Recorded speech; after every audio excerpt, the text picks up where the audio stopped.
拆通執位變得豐盛。香港地少人多，住蚊型樓好普遍。住得細唔緊要，擴空設計可以幫你一把。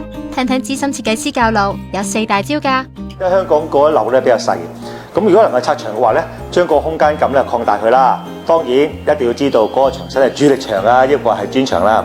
第二問題咧就係嗰個顏色啦。香港而家點解會咁喜歡黑白灰咧？因為點解咧？白色嚟講咧，可以將嗰個空間感咧能夠倍增嘅喎。咁第三樣嘢咧就話咧，好多香港人都好叻㗎啦，就係加鏡。咁第四咧，亦都係一個嘅美化兼一個擴大空間感嘅材料，就係用嗰個燈光。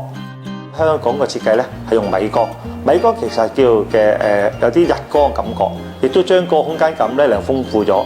理論完就要實踐，睇下深水埗舊樓實例，實用400幾尺，昔日走廊拆走咗，視野冇咗，地方多咗，以為置身700尺單位入面啊！我哋將全間屋嘅間隔咧，所有都改動晒佢嘅。入門口我哋首先會見到一個 open kitchen，open kitchen 會見到咧，我哋用咗一個黃色做一個主調。開放式廚房，副 V 型格餐桌，開餐就唔怕頂格啦。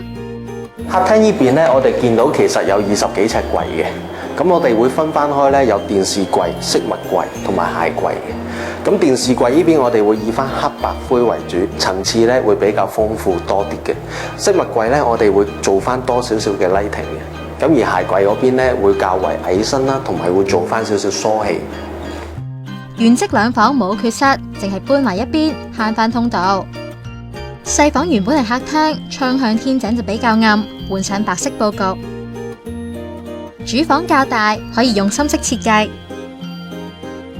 另一邊衣櫃黑色玻璃，打水銀底做畫像，好醒神啊！